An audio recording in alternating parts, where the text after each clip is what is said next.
Alrighty guys, today we're going to do a rehousing video of various spiders. Just show you how I do things. It may be very different to how some people do things.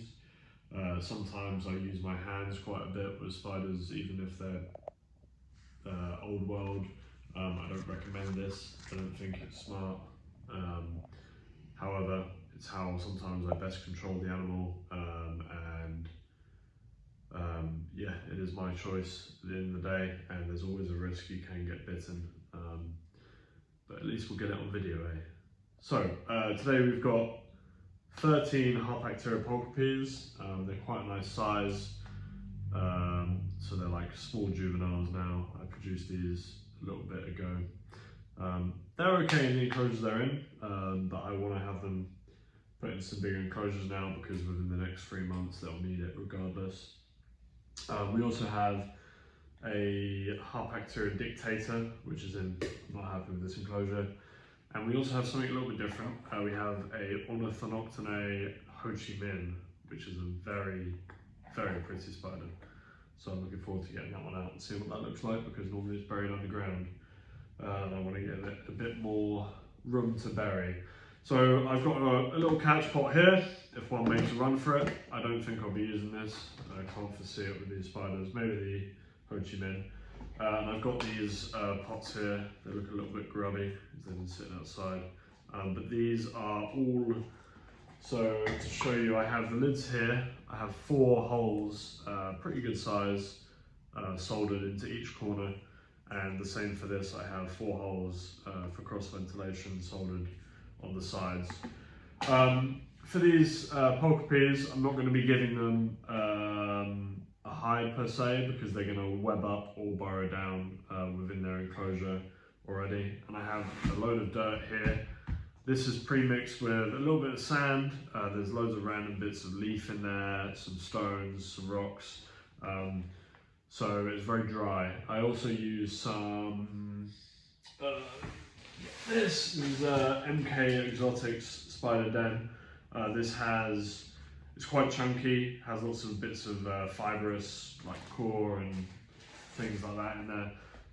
So yeah, there's lots of different things in here, which will make up a nice substrate for these, filter nicely and not get too wet.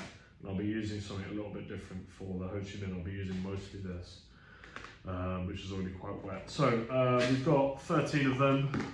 So they're not going to need too much substrate, as they're not going to be burying down much. They'll be making their own hides out of their web off the sides. These will be a lot easier for them to feed them and all that. Because the pots they're in right now, they're quite big, so there's always a chance they can come running out quite easily. A lot of people include water bowls in their, well, I don't know if people include water bowls for their slings, maybe they're adults.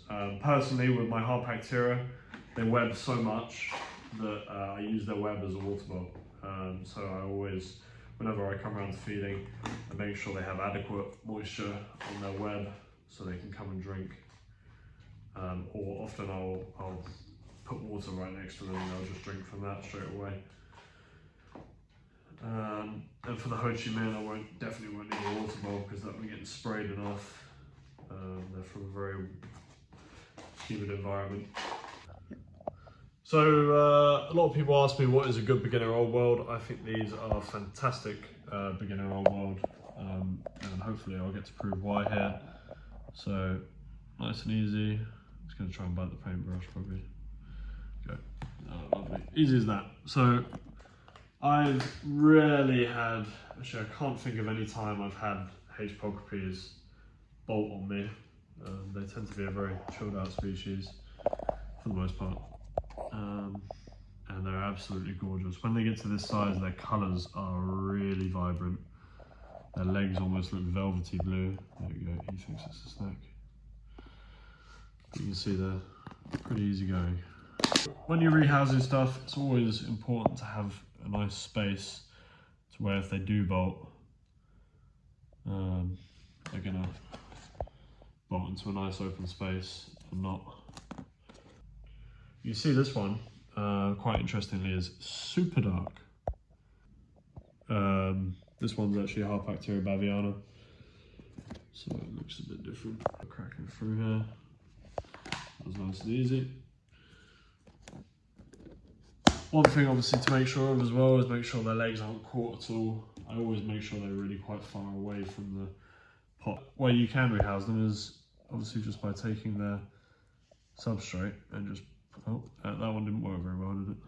But yeah, you can often just take the substrate and they've got a bit of webbing already there. So these are becoming quite a sexable size now. So like even like this, I never like it when they're too close. So the idea is I'm going to sex these out fairly soon, so you can see, just like that, very simple. Ah, that one doesn't have holes in. There we go. Nope. There we go. Lovely. So yeah, these would have been okay in this enclosure, in these enclosures for maybe 1 or 2 more molts, but I like giving them a bit of space. It's a lot nicer to see them have more space.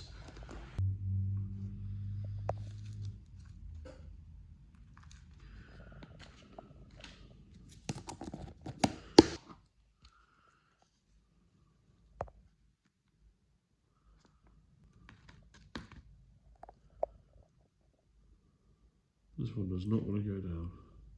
There we go.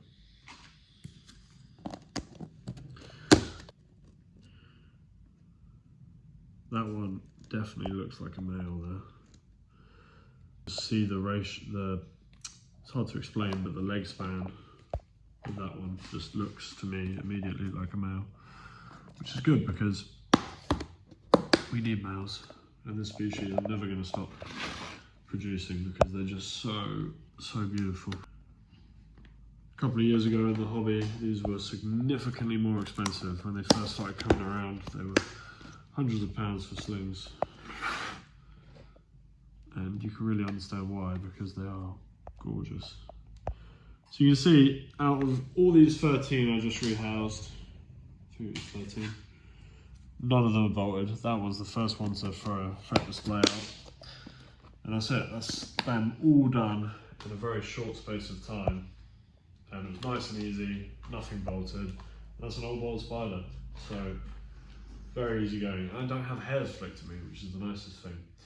So now we're going to do something a little bit bigger. So we're going to move up one into something like this.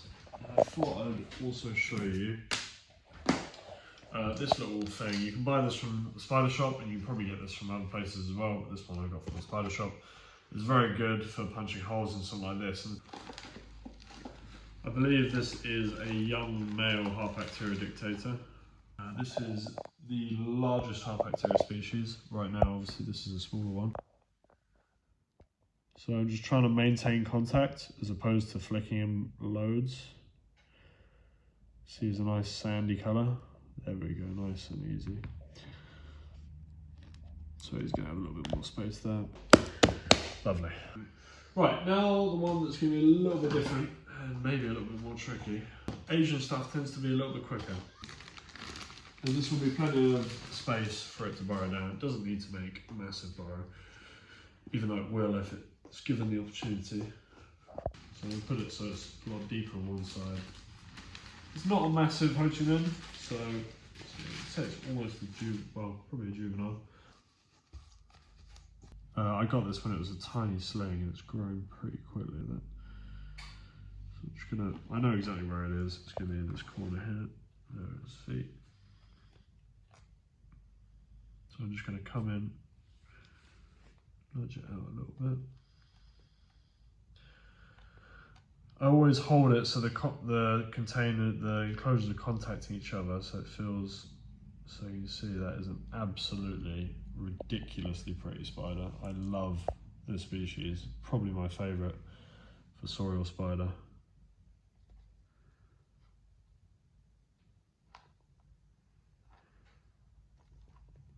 This little bite of the paintbrush there. That's why paintbrushes are fantastic as well, because they're nice and soft. He or she can bite that all she wants.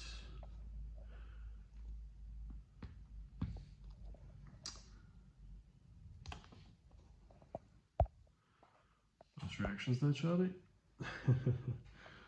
So she's a little sassy girl. She's a beautiful girl. Well, hopefully. So if this was a male, it would be a decent sized juvenile. It mature out a bit smaller. By tonight, she'll have a tunnel down there immediately, and I'm sure she'll cover up all of that nice moss. That is going to be plenty adequate for her. She's got a lovely sized abdomen on her. Hopefully you've got an idea of how I sort of do things. The main thing for me, and I would say for all of you, is just have confidence. These animals definitely don't want to bite you.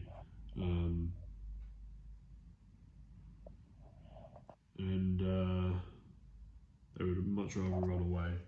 Maybe you'll get panicked by them running away or whatever, but as long as you're in a nice open space. Obviously I understand people sometimes, I used to have mine in my bedroom, and then I sort of upgraded to a shed, and now I'm blessed with this large room, so I have plenty of space for them to run or hide or whatever.